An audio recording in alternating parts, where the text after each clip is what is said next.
அலைக்கும் வரஹ்மத்துல்லாஹி வபரகாத்துஹு.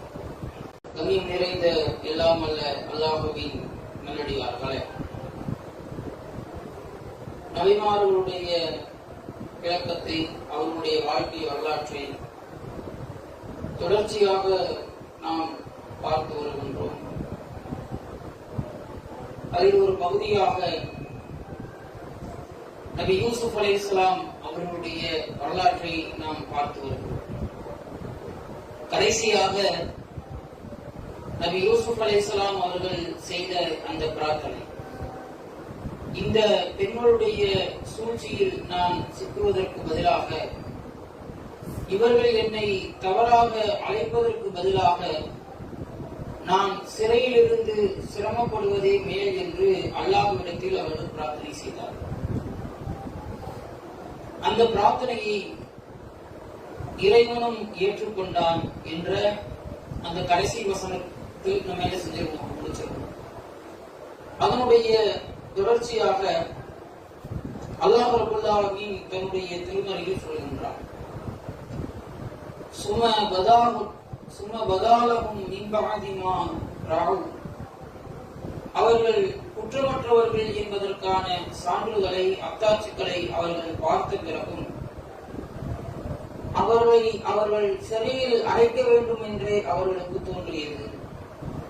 யூசுப் அலைஹிஸ்ஸலாம் அவர்கள் மீது எந்த ஒரு குற்றமும் தவறும் இல்லை என்ற தெளிவான சான்றுகளை அவர்கள் பார்த்ததற்கு பின்பாகவும், அந்த அமைச்சருடைய மனைவிதான் தவறாக நடப்பதற்கு முற்பட்டிருக்கிறாள் என்பதை பார்த்ததற்கு பிறகும் யூசுப் அலைஹிஸ்ஸலாம் அவர்களை சிறையில் அடைக்க வேண்டும் என்று அவர்களுக்கு தோன்றியது.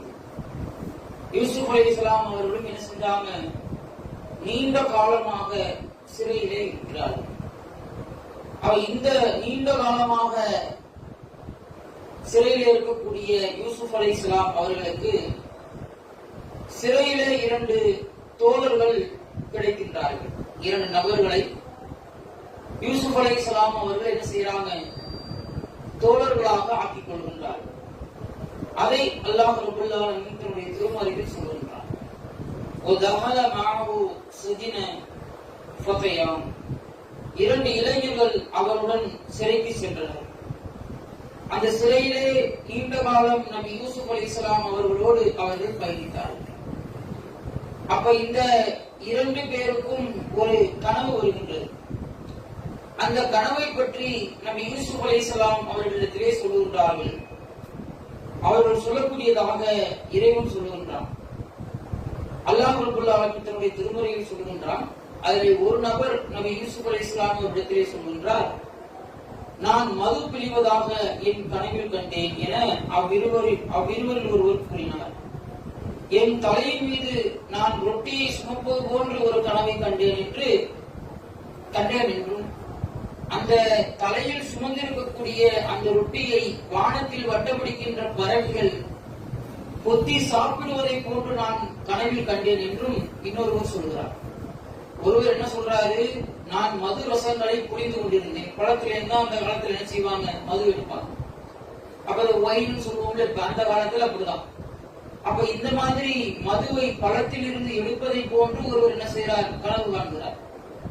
இன்னொருவர் என்ன கனவு காண்கிறார் என்றால், தன்னுடைய தலையில் ரொட்டி துண்டுகளை சுமப்பதை போன்றும், வானத்திலே வட்டமடிக்கக்கூடிய பறவைகள் அந்த ரொட்டி துண்டுகளை கொத்தி சாப்பிடுவதை போன்றும் என்ன செய்யறாரு, கனவு காண்றார்.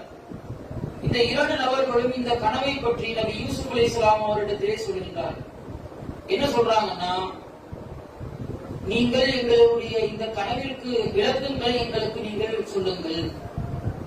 இன்னா நராக மினல் முஹ்சினீன், உங்களை நாங்கள் நல்லறம் செய்பவர்களாகவே காண்கிறோம் அப்படின்ட்டு அந்த சிறை தோழர்கள் யாரிடத்திலே சொல்கிறார்கள் என்றால் நபி யூசுப் அலைஹிஸ்ஸலாம் அவரிடத்திலே சொல்கிறார்கள். உடனே யூசுப் அலைஹிஸ்ஸலாம் அவங்க சொல்றாங்க, உங்கள் இருவருக்கும் கனவினுடைய அந்த பழைய பலன்கள் நிறைவேற்றுவதற்கு முன்பாக அதை நான் உங்களுக்கு அறிவித்தாலே தவிர உங்களுக்கு வழங்கக்கூடிய அந்த உணவு என்பது உங்களிடம் வராது. இது என்னுடைய இறைவனுடைய சான்று, என் இறைவன் கற்றுத்தந்தவற்றில் உள்ளது. அல்லாஹ்வை நம்பாத கூட்டத்தாரின் மார்க்கத்தை நான் புறக்கணித்து விட்டேன், அவர்களே மறுமையில் மறுப்பவர்கள் என்று சிறை தோழர்களுக்கு அவர்கள் இறைவனை பற்றி தாவா செய்கின்றார்கள். என்ன சொல்றாங்க அப்படின்னா, உங்களுக்கான உணவு வரப்போகுது. இந்த உணவு வருவதற்கு முன்பாக இந்த கனவினுடைய விளக்கத்தை நான் என்ன செய்யறேன் உங்களுக்கு சொல்லிடுவேன். நான் சொல்றேன்னா என்னுடைய சிந்தனையினாலோ என்னுடைய சுய அறிவினாலோ என்னுடைய சக்தியினாலோ நான் என்ன செய்யல, இந்த கனவுக்கான விளக்கத்தை உங்கள்கிட்ட சொல்லல. நான் இந்த கனவுடைய விளக்கத்தை உங்களுக்கு எப்படி சொல்கிறேன் என்றால், இது என்னுடைய இறைவன் எனக்கு கற்றுக் கொடுத்திருக்கின்றான். என்னுடைய இறைவன் தான் இந்த கனவுக்கான விளக்கத்தை எனக்கு சொல்லிக் கொடுத்திருக்கின்றான். அல்லாஹ்வை மறுக்கும் கூட்டத்தார் மறுமையில் என்ன செய்ய மாட்டாங்க, வெற்றியடைய மாட்டார்கள் என்று அவர் சொல்கின்றார். அதோடு நிப்பாட்டல, அடுத்து அவர்கள் பேசுகின்றார்கள், ஒத்தாத்து மில்லத்த ஆபாயி இப்ராஹிம் வ இஸ்ஹாக் வ யாக்கூப், என்னுடைய முன்னோர்களும் நபியுமான நான் இப்ராஹிமையும் இஸ்ஹாக்கையும் யாக்கூபையும் அவர்கள் பின்பற்றிய அந்த மார்க்கத்தையும் நாங்கள் பின்பற்றுகிறோம்.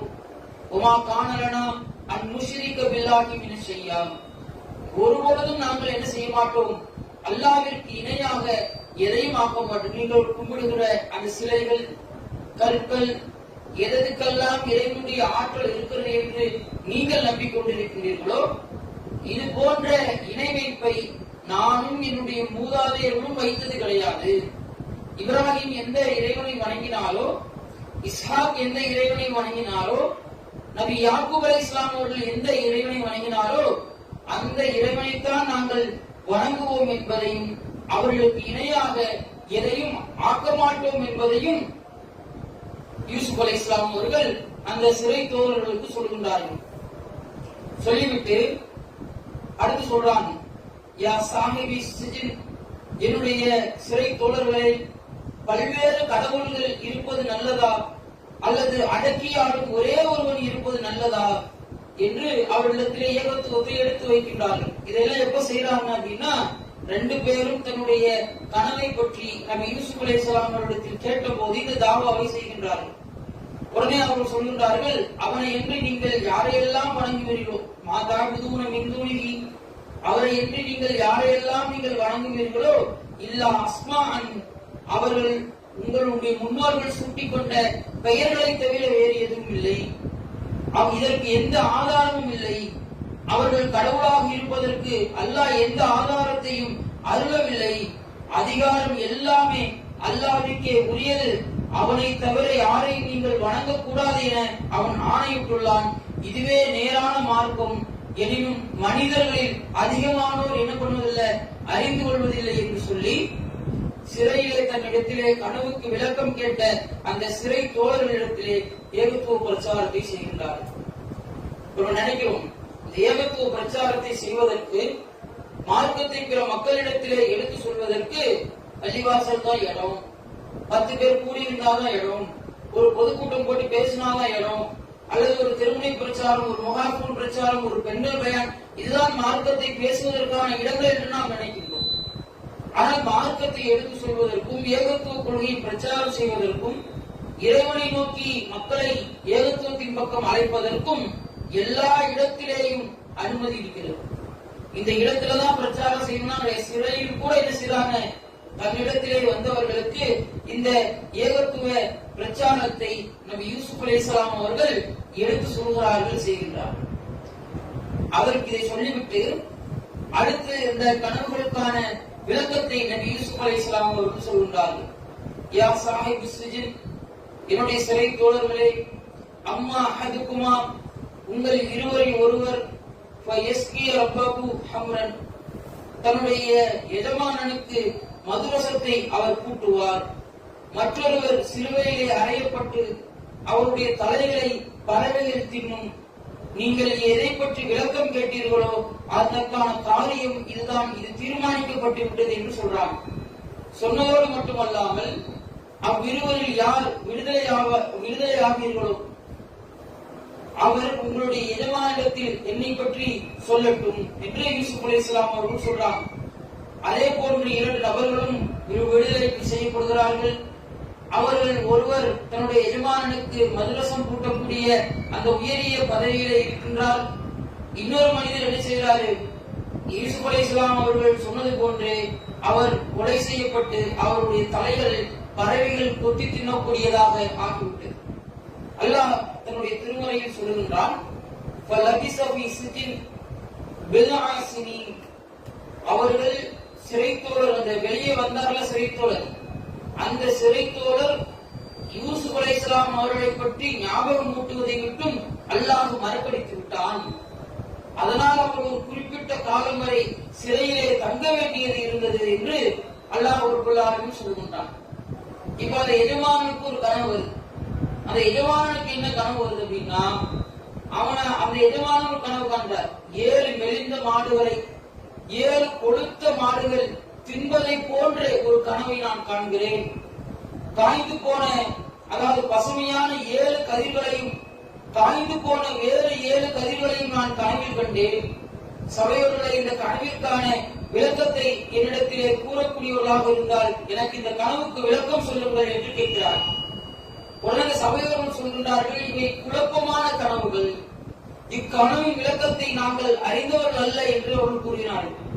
அப்ப அந்த 2 பேர்ல ஒருத்தர் விடுதலையாகி தன்னுடைய எஜமானுக்கு மதுரசம் புகட்டக்கூடிய அந்த பணியில் இருப்பவருக்கு யூசுப் அலைஹிஸ்ஸலாம் அவர்களுடைய ஞாபகம் வருகின்றது. உடனே யூசுப் அலைஹிஸ்ஸலாம் அவர்களை பார்க்க செல்கின்றார்கள். பார்க்க செல்கின்ற பொழுது அவர்கள் சொல்கின்றார்கள், யூசுஃபே, உண்மையாளரே, 7 மெலிந்த மாடுகள் 7 கொழுத்த மாடுகள் தின்பது பற்றியும் பசுமையான 7 கதிர்களை பற்றியும் காய்ந்து போன வேறு 7 கதிர்களை பற்றியும் எங்களுக்கு விளக்கம் கூறுகிறாக. மக்கள் அறிந்து கொள்வதற்காக அவரிடம் விளக்கத்துடன் நான் திரும்பி செல்ல வேண்டும் என்று அவர்கள் சொல்றாங்க. சொன்னோன்ன என்ன செய்யலாம்? யூசுப் அலைஹிஸ்ஸலாம் அவர்கள் அந்த கனவுக்கான விளக்கத்தை சொல்கின்றார்கள். தொடர்ச்சியாக 7 ஆண்டுகள் விவசாயம் செய்வீர்கள். நீங்கள் உண்பதற்கு வேண்டிய சிறிதளவை தவிர நீங்கள் அறுவடை செய்தவற்றில் கதிர்களை சேமிப்பு கிடங்கில் விட்டு வையுங்கள். அடுத்த 7 ஆண்டு காலம் உங்களுக்கு பஞ்சம் வரும். அப்படி பஞ்சம் வருகின்ற பொழுது நீங்கள் சேமித்தவற்றில் இருந்து நீங்கள் என்ன பண்ணுங்க? எடுத்து ஏழை எளிய மக்களுக்கு நீங்கள் என்ன செய்யுங்க? கொடுங்க. அதற்கு பிறகு ஓராண்டுகள் வரும். அதில் மக்கள் மழை பொழிவிக்கப்படும். அதில் அவர்களுக்கு பழச்சாறுகள் புரிவார்கள் என்று நபி யூசுப் அலைஹிஸ்ஸலாம் அவர்கள் விளக்கம் சொல்கின்றார்கள். இதை போய் அவர் என்ன செய்யறாரு? தன்னுடைய எஜமானிடத்திலே சொல்றார். சொன்னோன்ன அந்த எஜமானர் என்ன செய்யறாங்க? அவர்கிட்ட சொல்றாங்க, அந்த யூசுஃபை என்னிடத்திலே நீங்கள் அழைத்து வாருங்கள். அவர் தூதர் வந்து கூப்பிடுறாங்க, இந்த மாதிரி அரசன் உன்னை கூப்பிட்டு வர சொன்னாரு அப்படின்னு. அப்ப யூசுப் அலைஹிஸ்ஸலாம் அவர்கள் சொல்றாங்க, தமது கைகளை வெட்டி கொண்ட பெண்களுடைய நிலை என்ன என்று கேட்பீராக. அப்பெண்களின் சதியை எனது இறைவன் நன்கறிந்தவன் அப்படின்னு என்ன செய்யறாங்க? அவர்கள் சொல்றாங்க, போய் அந்த பெண்கள்ட்ட விசாரிங்க. நான் குற்றமற்றவன் என்று தெரிந்தால் மட்டுமே நான் என்ன பண்ணுவேன்? சிறையில் இருந்து வெளியில வருவேன் என்று அவர்கள் சொல்கின்றார்கள். உடனே இதுக்கு ரசூல் ஸல்லல்லாஹு அலைஹி வஸல்லம் அவர்கள் சொல்கின்றார்கள், அல்லாஹ்வுடைய தூதர் அவர்கள் சொல்கின்றார்கள், யூசுப் அலைஹிஸ்ஸலாம் அவர்கள் இருந்த காலம் எவ்வளவு காலம் என்றால், அந்த அழைப்பாளர் வந்து நீங்க சிறையை விட்டு வெளியில வாங்க என்று கூப்பிட்டாங்கல்ல, நானாக இருந்தால் என்ன பண்ணிருப்பேன்? அந்த சிறையில் இருந்து வெளியில போயிருப்பேன். அந்த அளவிற்கு ரொம்ப காலமாக நபி யூசுப் அலைஹிஸ்ஸலாம் அவர்கள் சிறையிலேயே சிறைப்பட்டு இருந்தார்கள் என்பதை அல்லாஹ்வுடைய தூதர் விளக்கமாக நமக்கு சொல்லுகின்றார்கள். உடனே என்ன செய்யறாங்க? அந்த பெண்களை கூப்பிட்டு அரசர் விசாரிக்கிறாங்க. விசாரிக்கின்ற பொழுது அவங்க சொல்றாங்க, அல்லாஹ் தூய்மையானவன், அவரிடத்திலே நாங்கள் எந்த ஒரு கெட்ட செயலையும் நாங்கள் பார்க்கவில்லை என்று அந்த பெண்கள் என்ன பண்றாங்க? கூறுறாங்க. இப்போது அதாவது அந்த அமைச்சருடைய மனைவியும் என்ன பண்றாங்க? யூசுப் அலைஹிஸ்ஸலாம் அவர்களுக்கு எதிராக அவர்களை சிறையில் அடைக்க காரணமாக இருந்த அந்த அமைச்சருடைய மனைவியும் என்ன செய்யறாங்க? இதே கூறுறாங்க.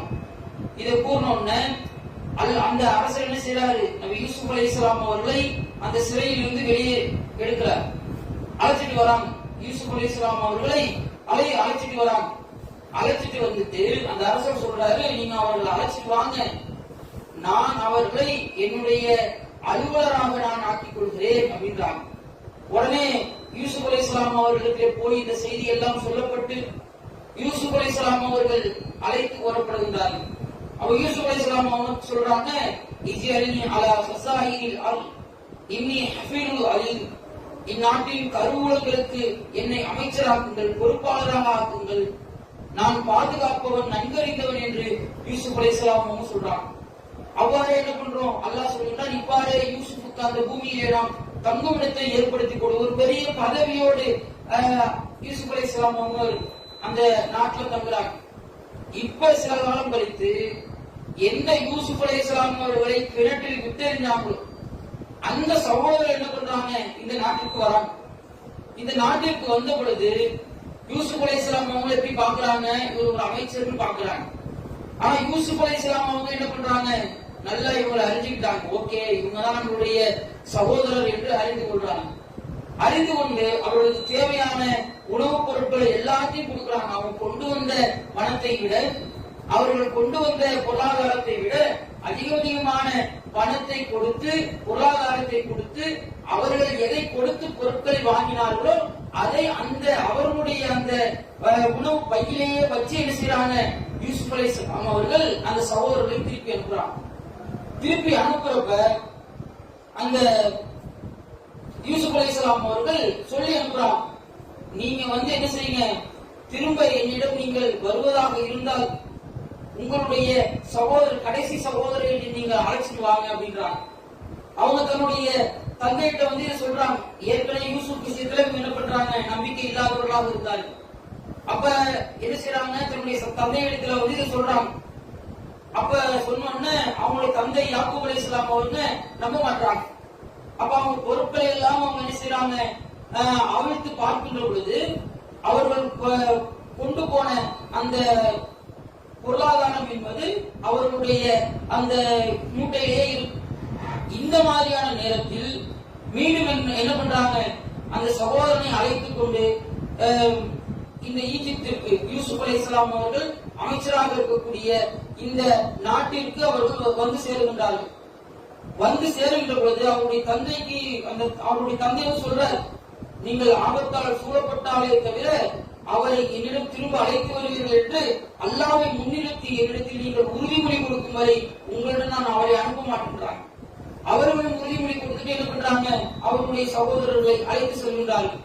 இப்படி செல்கின்ற பொழுது அவங்க அறிவுரை சொல்றாங்க, புதல்வர்களே, பிள்ளைகளே, நீங்கள் என்ன பண்ணாதீங்க, ஒரே ஒரு வாசலில் நுழையாதீர்கள். அந்த நாட்டிற்கு பல வாசல் இருக்கும், எல்லா வாசல்கள் வழியாகவும் நீங்கள் நுழைஞ்சி உள்ள போங்க அப்படின்றாங்க. அதே மாதிரி தன்னுடைய தந்தையுடைய ஆணையின்படி அவர்கள் என்ன செய்யறாங்க, இந்த மாதிரி பல வாசல்கள் வழியாக உள்ளே நுழைந்து செல்கின்றார்கள். அப்படி நுழைந்து செல்கின்ற பொழுது யூசுப்பிடம் அவர்களுடைய சகோதரர்கள் வராங்க. தன்னுடைய கடைசி சகோதரரை அவர் என்ன செய்யறாரு, தன்னோடு அவர் சேர்த்துக் கொண்டு, நானே உன்னுடைய சகோதரன், அவர்கள் செய்து கொண்டிருந்தது பற்றி நீ கவலைப்படாதே என்று அவர்களிடத்திலே ஆறுதல் கூறுறார். ஆறுதல் குறித்து அவர்களுக்கு தேவையான எல்லா பொருட்களையும் ஏற்பாடு செய்து அவர்களை அனுப்பி வைக்கின்றார். போகின்ற பொழுது தன்னுடைய சகோதரனுடைய பையில் அரசனுடைய ஒரு பொருளை எடுத்து ஒழிச்சு வச்சிடறார். ஒழிச்சு வச்சுட்டு அங்கு காவலர்களை கூப்பிட்டு என்ன செய்யறாரு, இவர்கள் திருடர்கள், இவங்களை பிடிக்கின்றாங்க. அப்ப யாருடைய அந்த பையில அந்த பொருள் இருக்குன்னு பார்த்தா இவருடைய கடைசி பிள்ளையுடைய அந்த யூசுஃபுடைய முன்னாள் அண்ணனுடைய அந்த பையில என்ன செய்யுது, பொருள் இருக்கு. அப்ப அதை எடுத்துக்கொண்டு அவரை என்ன செய்யறாங்க, சிறைப்படுத்துறாங்க. அப்ப தன்னுடைய தந்தையிடத்திலே போய் என்ன செய்யறாங்க, அவங்க சொல்றாங்க, இந்த மாதிரி உங்களுடைய கடைசி பையன் அரசனுடைய பொருளை திருடி விட்டார். நாங்கள் எவ்வளவு முயற்சி செய்தும் அவரை எங்களால காப்பாற்ற முடியவில்லை. அவரது சுமையிலே அவர்கள் அந்த பொருளை கண்டதினால் அவர்களை என்ன செஞ்சிட்டாங்க, அவர்கள் கைது செய்து விட்டார்கள் அப்படி சொல்றாங்க. அல்லாஹ் நீ சொல்லுகின்றான், இவ்வாறே நாம் யூசுப் அலைஹிஸ்ஸலாம் அவர்களுக்கு யுக்தியை கற்றுக் கொடுத்தோம் என்று யூசுப் அலைஹிஸ்ஸலாம் அவர்களை பற்றி அல்லாஹ் சொல்றான். அப்ப அந்த நாட்டினுடைய சட்டப்படி யாரையும் என்ன பண்ண முடியாது, பிடிச்சு வைக்க முடியாது. பிடிச்சு வைக்கணும்னா அவர்கள் மீது ஒரு பழி சுமத்தப்பட்டு அவர்கள் என்ன செய்யறாங்க, பிடிச்சு வச்சுக்கிறாங்க. அப்ப இவருக்கு இந்த மாதிரி அவங்க பேசிட்டு இருக்கப்ப டக்குனு என்ன பண்றாங்க, ஒரு சில வார்த்தையை விட்டுறாங்க. என்ன வார்த்தையை விட்டுறாங்கன்னா, கால சொல்றாங்க, இன் எஸ்ரி பக்கத்து ஷரத் அகுல் அபு, இவர் எப்படி திருடினாரோ இதே போன்று இவருடைய சகோதரனான யூசுஃபும் திருடியிருந்தார் என்று என்ன செய்யறாங்க, அவங்க பேசிக் கொண்டாங்க. அப்ப என்ன செய்யறாங்க, யூசுப் அலைஹிஸ்ஸலாம் அவர்களுக்கு கோபம் வருகின்றது. எந்த அளவுக்குன்னா, அவர்கள் கூறியதை யூசுப் அவர்கள் விளங்கிக் கொண்டாலும் அவர்கள் வெளிப்படுத்தாமல் தமக்குள் மறைத்து வைத்துக் கொள்கின்றார்கள் அந்த விஷயத்தை. அப்ப அவர்கிட்ட கேட்கிறாங்க, அமைச்சரே, இவருக்கு ஒரு வயதான தந்தை இருக்கிறார். இந்த வயதான தந்தையை இவருக்கு பாரமாக இன்னும் ஒருவரை நீங்கள் பிடித்து வைத்துக் கொள்ளுங்கள். இப்படி எல்லாம் கேட்டு பார்த்து என்ன செய்யல, யூசுப் அலைஹிஸ்ஸலாம் விடல. என்ன சொல்றாங்கன்னா, யாருடைய சுமையில் இந்த பொருளை நாங்கள் பார்த்தோமோ அவர்கள் தான் நாங்கள் பிடிச்சு வைப்போம், சகோதரர்கள் தான் நிச்சயமே பிடிச்சு வைப்பேன் அப்படின்னு சொல்லி பிடிச்சு வச்சுக்கிறாங்க. அவர்கள் ஒரு கட்டத்தில் நம்பிக்கை இழக்கின்றார்கள். நம்பிக்கை இழந்து தன்னுடைய தந்தையிடத்திலே இந்த செய்தி எல்லாம் என்ன செய்யறாங்க, சொல்றாங்க. இந்த மாதிரி உங்களுடைய பிள்ளை திருடி விட்டார், அவரை இந்த அமைச்சர் கைது செய்து விட்டார், இப்படி எல்லாம் சொல்றாங்க. அப்ப யாக்கூப் அலைஹிஸ்ஸலாம் அவர்களுக்கு மீண்டும் ஒரு பதட்டம். என்ன சொல்றாங்க அப்படின்னா, சகோதரத்துக்கும் அன்புசக்கும் அமரன், உங்களுடைய செயல்கள் ஒன்றை உங்களுக்கு அலங்கரித்து காட்டிவிட்டது. வசபரும் ஜமீலா, அழகிய பொறுமை நான் பொறுமை காக்கின்றேன். அசல்லாஹுவை யாழ்த்தியபிகின் ஜமியா, அல்லாஹ் கூடிய விரைவில் உங்களை எல்லாம் ஒன்று சேர்க்கக்கூடும் என்று அவர்கள் சொல்லிட்டாங்க. யூசுப் விஷயத்தில் ஏற்பட்ட எனும் கவலையை சொல்லி அவர்கள் செய்யறாங்க, புலம்பல் செய்யறாங்க. எந்த அளவுக்கு அவர்கள் புலம்புகிறார்கள் என்றால், அவர்களுடைய உடல் இழைத்து போய் மரணிக்கும் வரை நான் யூசுப் என்ன பண்ணிட்டு இருப்பேன், கவலைப்பட்டுக் கொண்டே இருப்பேன் என்று தன்னுடைய பிள்ளைகளிடத்திலே முறையிடுறாங்க. முறையிட்டு ஒரு கட்டத்தில் தன்னுடைய பிள்ளைகளுக்கு அவர்கள் கட்டளையிடுகின்றார், யாவனிய என்னுடைய பிள்ளைகளே, அதிகம் நீங்கள் செல்லுங்கள், சென்று யூசுஃபையும் அவருடைய சகோதரரையும் பற்றி விசாரிங்கள். யூசுஃபையும் சாகல, அவரையும் அவருடைய சகோதரரையும் பற்றி நீங்கள் விசாரித்துக் கொண்டே இருங்கள்.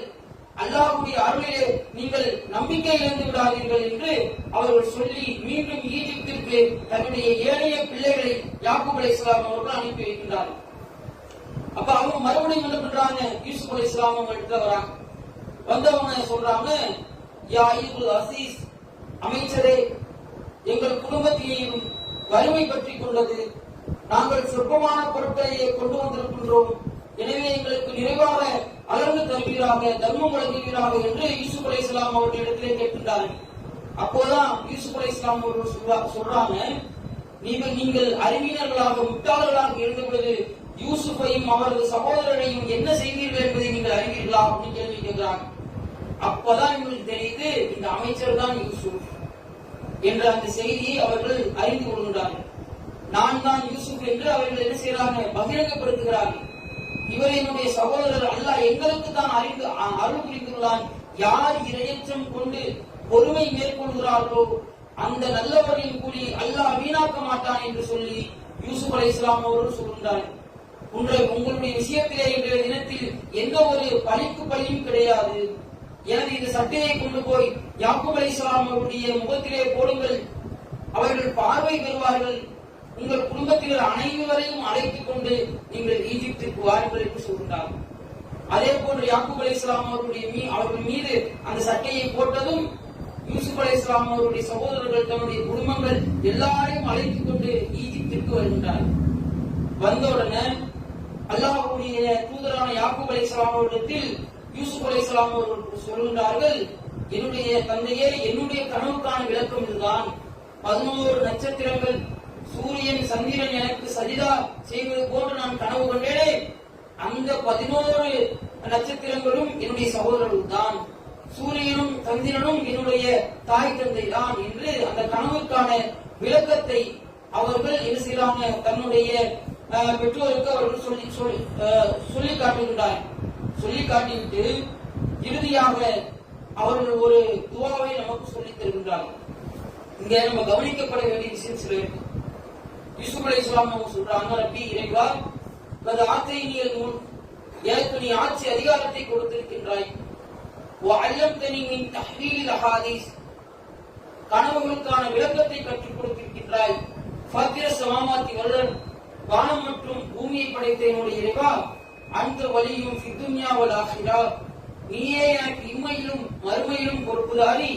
தவஃபனி முஸ்லிமன் வல்ஹிக்னி பிஸாலிஹீன், என்னை முஸ்லிமாக மரணிக்க செய்வாயாக, நல்ல மனிதர்களோடு என்னை நீ சேர்த்து வைப்பாயாக.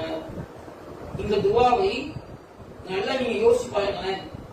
4 தலைமுறை தொடர்ச்சியாக நபித்துவத்தை பெற்ற ஒரு மனிதர் அல்லாஹ்விடத்தில் என்ன கேட்கிறாரு? தவஃபனி முஸ்லிமன், என்னை முஸ்லிமாக மரணிக்க செய்கிறான். நீங்க நமக்கெல்லாம் என்ன கேரண்டி இருக்குன்னு நமக்கு தெரியல. இன்னைக்கு பேர் வச்சிருக்கோம், ஏதோ சின்ன சின்ன அமல்களை செய்கின்றோம், வணக்க வழிபாடுகள் நிறைவேற்றோம். அதுதான் துவானாலே அல்லாஹ் நம்ம என்னதான் கேட்கிறோம்? காசை உருன்றோம், உடலிலே சரிபடுத்துகின்றோம், இதெல்லாம் கேட்க வேண்டியதுதான். ஆனால் இந்த துவா என்பது மிகவும் முக்கியமானது. ஈமானோடு மரணிக்க வேண்டும். 4 தலைமுறை தொடர்ச்சியாக நபித்துவத்தை பெற்ற ஒரு நபி கேட்கின்றால் தவஃபனி முஸ்லிமன், முஸ்லிமாக என்னை மரணிக்க செய். வல்ஹிக்னி பிஸாலிஹீன், நல்ல மனிதர்களோடு என்னை நீ சேர்த்து வைப்பாயாக என்று அல்லாஹ்விடத்திலே பிரார்த்தனை செய்கிறார் என்றால், நாமும் நம்முடைய மரணத்தில் ஈமானோடும் ஏகத்துவத்தோடும் மரணிப்பதற்கு நபி யூசுப் அலைஹிஸ்ஸலாம் அவர்களை போன்று பிரார்த்தனை செய்யக்கூடியவர்களாக இருக்க வேண்டும். அத்தகைய நன்மக்களாக அல்லாஹ் உங்களையும் என்னையும் மாற்றி அருள் புரிவானாக. வாசலுவான அல்ஹம்துலில்லாஹி ரப்பில் ஆலமீன். அஸ்ஸலாமு அலைக்கும் வரஹ்மத்துல்லாஹி வபரகாத்துஹு.